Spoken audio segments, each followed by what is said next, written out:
नमस्कार. जिल्हा परिषद आणि पंचायत समितीच्या निवडणुकीच्या संदर्भानं पत्रकार परिषदेसाठी आमदार सुहास बाबरसाहेब, तानाजीराव पाटील,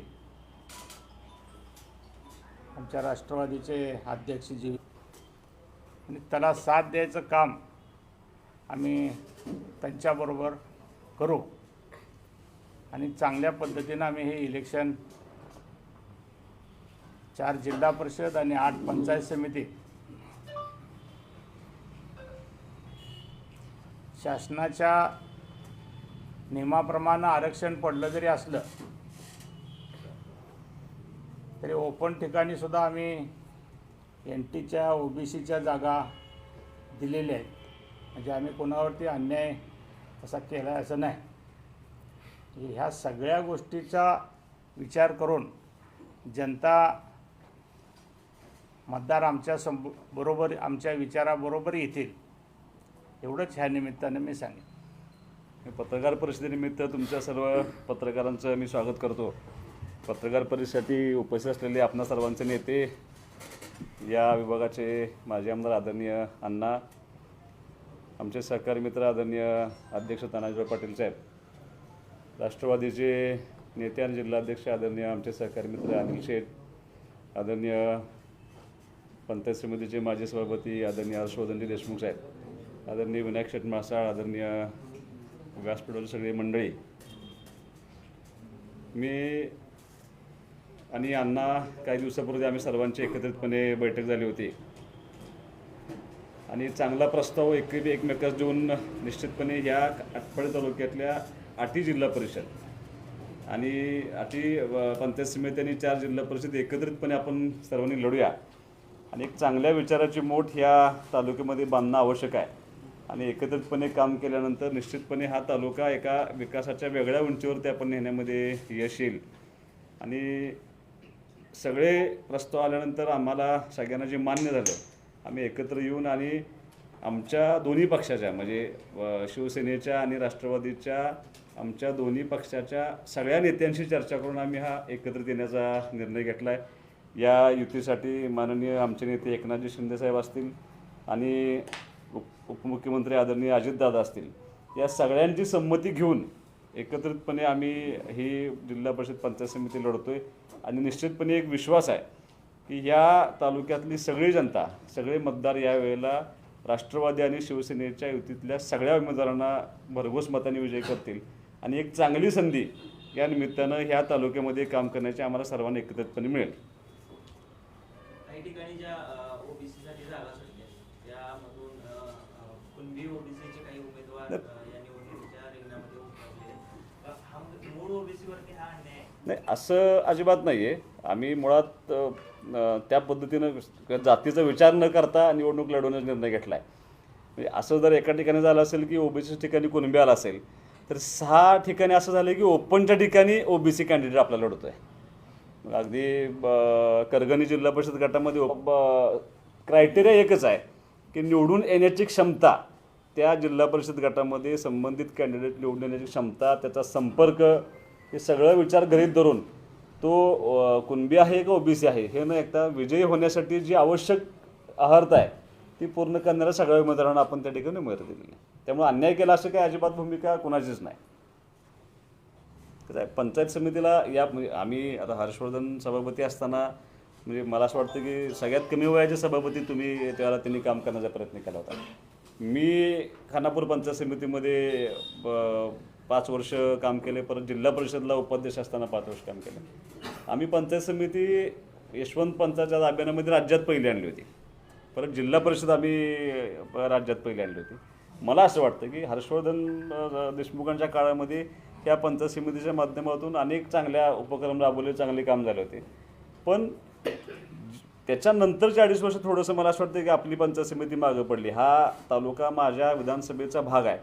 त्यामुळे मला असं वाटतं की चांगल्या विचाराचे लोक जर एकत्र आले ह्या तालुक्यामध्ये आणि जर ह्या तालुक्याला आपण एक वेगळी दिशा देऊ शकलो तर ते निश्चितपणे पुढच्या पिढीसाठी इथून पुढच्या विकास कामांसाठी आवश्यक आहे. ते करणं क्रमप्राप्त असल्यामुळं आम्ही सगळे एकत्र येऊन हा निर्णय घेतला.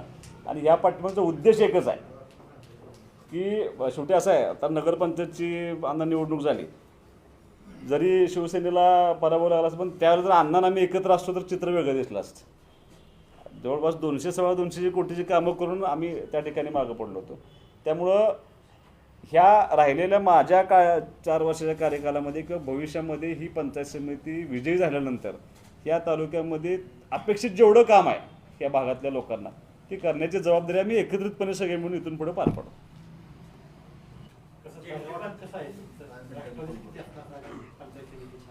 आता सगळंच भाजप सेनेचं आहे आता हे. यामध्ये ज्याची क्षमता आहे, क्षमता राष्ट्रवादी चांगल्या सेनेचा आहे. पद्धतीनं आहे. मागच्या वेळेस नगरपालिकेमध्ये कुणाची सत्ता यावी आणि कुणाच्या सीटा जास्त व्हाव्यात त्यामध्ये आमचं युती झाली नाही. झालं नाही. तो क्रायटेरिया न लावता आपल्याला जास्तीत जास्त आपले उमेदवार निवडून यावेत त्यासाठी आम्ही राष्ट्रवादीने एकच उमेदवार उभा केला, विनायक मासा. बाकी सगळे शिवसेनेचेच आहेत. पण आता आम्ही एकत्रच लढतोय, आम्ही त्यामुळे आता एकत्रित आहेत. हे राष्ट्रवादी सगळे आणि सेना दोघांचे मिळून आहेत आमचे. येस. आणि म्हणजे तो त्यांचा आहे ना आमचा नाही, म्हणजे आमच्याकडनं तिकडे गेले तिकडे इकडं सगळं असं झालेलं आहे. त्यामुळं त्याच्यावरती चर्चा करण्यापेक्षा हे आमचेच सगळे आहेत कार्यकर्ते, पण उगीच आपण एकमेकाला ताटातूट करण्यापेक्षा आपण एका ठिकाणी यायचं आहे. मग संख्या मोजण्यापेक्षा निवडून येणं हा क्रायटेरिया लावणं आमदार साहेबांनी सांगितलं, त्याप्रमाणे आम्ही लावलेलं आहे. नगरपालिकेत झालेली चूक आता दुरुस्त केलेली आहे, मी केलेली आहे अगोदर. खरं आहे. आता राज्यामध्ये भारतीय जनता पार्टीच्या ज्या महानगरपालिकेचं इलेक्शन झालं त्याच्यामध्ये सर्वात जास्त जागा या भाजपला गेली. तुम्ही युतीत आहे, तुम्हाला भाजपचं आव्हान दगड वाटतंय का? ना तो तिथल्या लोकल लेवलचा प्रश्न आहे.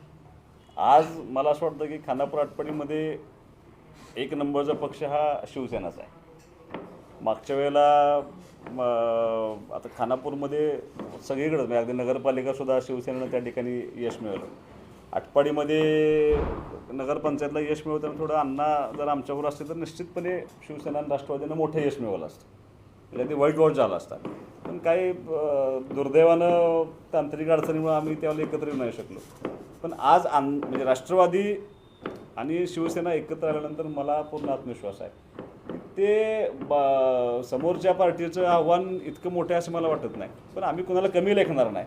पण निश्चितपणे जर आम्ही एकत्र आलो तर ह्या पंचायत समिती जिल्हा परिषदेमध्ये विजय मिळवण्यासाठी आम्हाला कुठेही अडचण वाटत नाही. नाही, कायमस्वरूपी राहील. कसं आहे, ह्या तालुक्याच्या विकासासाठी आम्ही जर एकत्र आलो असेल तर आमची जबाबदारी आहे की निवडणुकीच्या निकालानंतर सुद्धा आम्ही एकत्रितपणे काम करू. ज्या त्यांच्या कल्पना असतील, आमच्या कल्पना असतील, ते एकत्रित बसून किंवा जे भविष्याच्या राजकारणाचे निर्णय घ्यायचे असतील ते आम्ही एकत्रितपणे घेऊ. प्रयत्न करू आम्ही. कसं होतं, शेवटी खाली जसं जसं उतरत येईल, म्हणजे लोकसभेचं वेगळं, विधानसभेचं वेगळं, झडपीपाचं वेगळं, ग्रामपंचायतला थोडं आणखीन कमी आलं, म्हणजे मतदारसंख्या कमी आली की आणि परत ते गाव लेवलला आले की थोडं स्थानिक लेवलला वेगळे विषय असतात. विरोधक आपण तुमच्यावरती घराणेशाहीचे सुद्धा आरोप करत आहेत. या आरोपाबद्दल काय सांगा? आता नाही, मी सांगतो ना, म्हणजे मी काय त्यांच्या कोणाबद्दलही मी काय बोलणार नाही. मला त्यांच्या कोणाचाही अपमान करायचा नाही, माझी ती भूमिका नाही. पण घराणेशाहीचा आरोप करतच नेतृत्व मोठं व्हायचा प्रयत्न झाला आहे. पण आज त्यांच्या घरात एक सरपंच आहेत, एक आमदार आहेत आणि एक झेडपीचे उमेदवार आहेत. सभापती होऊन गेले, जिल्हा परिषदेला सभापती होते माझ्याबरोबर. तुमच्या घरात 4 सदस्य असताना 4ची 4 आता राजकारणात आहेत. ही घराणेशाही नाही का? आता 5 उभा केले, आता 5वी उभा केले. त्यामुळे घराणेशाहीचा आरोप मला काय मान्य नाही. शेवटी राजकारण करत असताना त्यांना करता येणार. हा, त्यांना करता येणार नाही. आता आणि कोण नवीन केलं तर ठीक आहे, ते दोघांच्यावरही करावं लागेल, आमच्यावरही करावं लागेल, त्यांच्यावरही करावं लागेल. आज पृथ्वीराज भाई यांची उमेदवारी देवांचीतून त्यांनी दाखल केलेली आहे. त्यांच्यावरती सोशल माध्यमावर टीकास्त्र सोडले की अजून वय नसताना सुद्धा ते निवडणुकीच्या रिंगणात उतरले, म्हणजे जुने निष्ठावंत आहेत, त्यांना कुठेतरी डावललं जाते. असं नाही. मी तुम्हाला परत एक सांगतो, ह्या झडपी पंचायत समितीच्या निवडणुकीमध्ये एक ना एक उमेदवार हा त्या गटातल्या गणातल्या प्रत्येक गावातल्या कार्यकर्त्याशी चर्चा विनिमय करून त्यांचा सल्ला घेऊन त्यांच्याशी पूर्ण बाबा काय करायला पाहिजे काय नाही हे सगळे इंडिव्हिज्युअल प्रत्येक गावातल्या कार्यकर्त्यांशी ज्यांनी ही पार्टी उभा करण्यामध्ये ज्यांचं योगदान आहे त्या सगळ्या लोकांशी चर्चा विनिमय करून उभं केली आणि त्या कार्यकर्त्यांनी पृथ्वीराज भाई यांचं नाव सुचवलं आहे. आणि उलट कार्यकर्त्यांचं मत असं आहे की आता नवी पिढी राजकारणात पुढे येऊन आता त्या मुलांनी हातात घेतलं पाहिजे. आम्ही गारडी पंचायत समिती गणाला 23 वर्षाची मुलगी उभा केली. LLM झालेली मुलगी आहे शेंडे म्हणून आमच्या देवनगरचे आहे. असं अण्णांची किंवा आमची किंवा दोन्ही पक्षाच्या एक धोरण असं ठरलं आहे की आता नव्या पिढीनं थोडं हे सगळं सांभाळावं हे सगळं हातात घ्यावं आणि कुणाचे अप्रोक्ष आपण हा निर्णय घेतलेला नाही. पार्टीतल्या सर्व कार्यकर्त्यांशी इंडिव्हिज्युअल प्रत्येकाशी आम्ही सगळे बोललो आहे आणि बोलून निर्णय करून आपण ते उमेदवार जाहीर केले.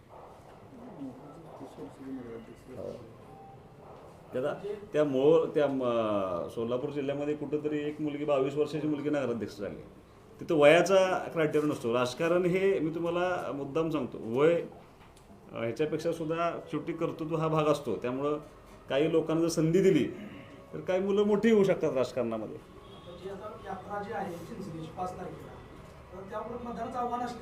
नाही आम्ही काय केलं आहे सांगली सातारा सोलापूर आणि कोल्हापूर या चारही जिल्ह्यातल्या सर्वपक्षीय आमदारांनी निवडणूक आयोगाला पत्र लिहिले आणि निवडणूक आयोगाला पत्र लिहिल्यानंतर आम्हीच आमच्या प्रमुख नेत्यांशी बोललो. अगदी अजितदादांशी सुद्धा परवाशी चर्चा झाल्यानंतर त्यांनी आयोगाला विनंती केली होती. त्या विनंतीप्रमाणे या चारही जिल्ह्यातल्या कलेक्टरनं अहवाल मागितला होता आणि प्रत्येक तालुक्यातून किती लोक जातात यात्रेला ह्याचं सविस्तर अहवाल घेऊन तो अहवाल निवडणूक आयोगापर्यंत पोच झाला की बाबा आता आपल्याकडंच आज बातमी आहे जवळपास 2.5 लाख लोक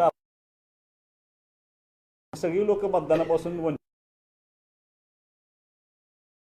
विनंती केली की 1-2 दिवस बाकीच्यांचा मतदान 5 तारखेला घ्यायचं निकाल होल्डवर ठेवायचा आणि मग आपलं ह्या 4 जिल्ह्यांचं मतदान झाल्यानंतर निकाल एकत्रित लावायचा असं त्यांनी प्रस्ताव दिलेला आहे. सगळ्या 4ही कलेक्टरने दिलेला आहे प्रस्ताव. मला असं वाटतं तुम्ही विचार करत असताना फक्त ती समोरच्या ज्या अपोजिशन पार्टीचे कॅन्डिडेट आहेत त्या आमदारांच्या घरातले आहेत. राजकारणामध्ये असं नसतं. माझं असं मत आहे की कर्तृत्वाच्या बाबतीमध्ये आमच्या विद्यार्थी मोठे आज त्यांच्यापेक्षा सक्षम आहेत. त्या स्वतः काम करत आहेत. त्या LLB झालेल्या ताई आहेत आमच्या उमेदवार आहेत आणि त्यांचं काम गेले अनेक वर्ष चालू आहे. आणि मला असं वाटतं की त्या जिल्हा परिषद गटामध्ये सगळ्यात जास्त संपर्क हा विद्याताईंचा आहे. त्या वाड्या वस्त्यावरती पोचलेत. त्यांच्या माध्यमातून अनेक महिलांच्या कार्यक्रमामध्ये त्यांची उपस्थिती होती. त्यांच्या मदतीने मुलांना शिक्षणासाठी खूप मोठी मदत झालेली आहे. आपल्या भागातली मुलं ह्या स्पर्धा परीक्षेमध्ये यावेत म्हणून त्यांचं खूप मोठं योगदान आहे. अनेक लोकांना त्यांची म्हणजे त्यांच्या कुटुंब सावरण्यामध्ये किंवा अनेक महिलांना रोजगार उपलब्ध होऊन त्यांची खूप मोठी मदत झाली. मला असं वाटतं की आज आजच्या घडीला विद्याताई मोठेंचं विजय व्हायला मला तर काही कुठं अडचण वाटत नाही. इतकं चांगलं सक्षमपणे ते स्वतः काम करतात.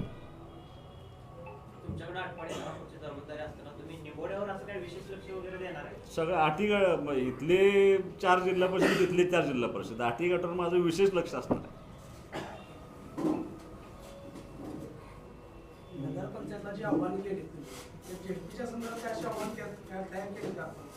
जाहीरनामा एकत्रित जाहीरनामा आमच्या 27 तारखेनंतर आम्ही एकत्र देऊ तुम्हाला. काय तुम्हाला जे आम्हाला ह्या तालुक्यामध्ये काय अपेक्षित आहे पंचायत समिती जिल्हा परिषदकडून ते आम्ही देऊ एकत्रित. त्यामुळे चांगलं आहे. आम्ही जे उमेदवार दिले ते सगळे जिल्हा परिषद गटामध्ये प्रचंड संपर्क असलेले काम केलेले सगळे लोक आपण त्या ठिकाणी दिले.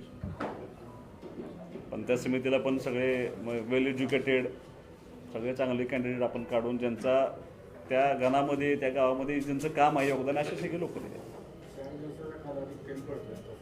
कशाला नाही उलट काय गरजच नाही. माझं मत होतं की 2 दिवसाचं त्यांनी अर्ज काढायला मुदत ठेवायला पाहिजे आणि प्रचाराला वेळ द्यायला पाहिजे जास्त. हे तसं खूप दिवस झाला म्हणजे आता उद्यापासून 27 तारखेपर्यंत अर्ज काढायची मुदत आहे. हा पोचणं अवघड होतं परत तिथून पुढं 6 दिवसात 7 दिवसात पोचणं अवघड होतं 15, 16, 18 गावं असतात पोचणं खूप अवघड आहे.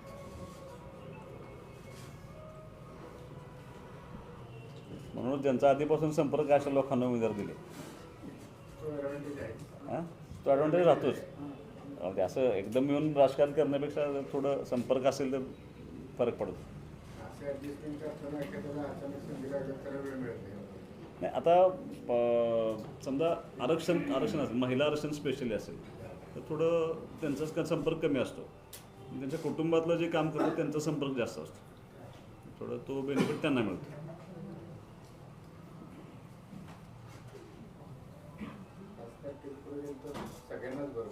मतदान होण्यासाठी खूप बरं पडेल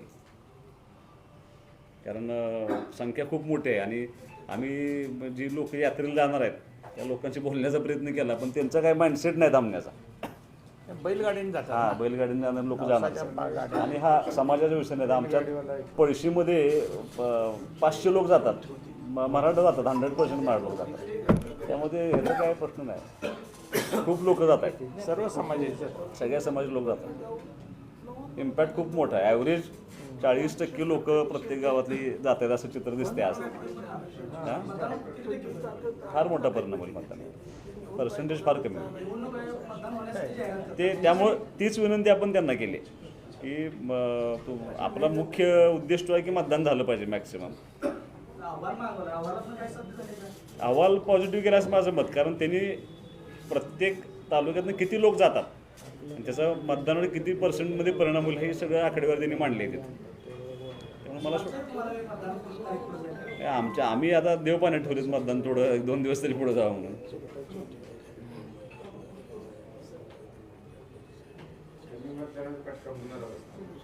आज कसं सांगणार काय होतं स्थानिक लेवलची निवडणूक असल्यामुळं मतदान जास्त का कमी याच्यापेक्षा एक मत होणं महत्त्वाचं आहे.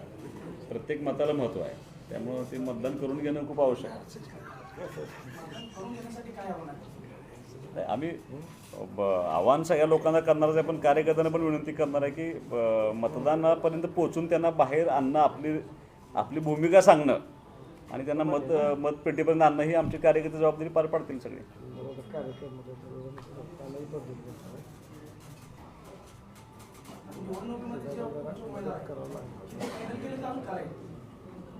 बऱ्यापैकी 70% फायनल झाले 70% 2-3 ठिकाणी विषय असतो. मग सगळे 4ही जिल्हा परिषद आणि 8ही पंचायत समिती हो होणार.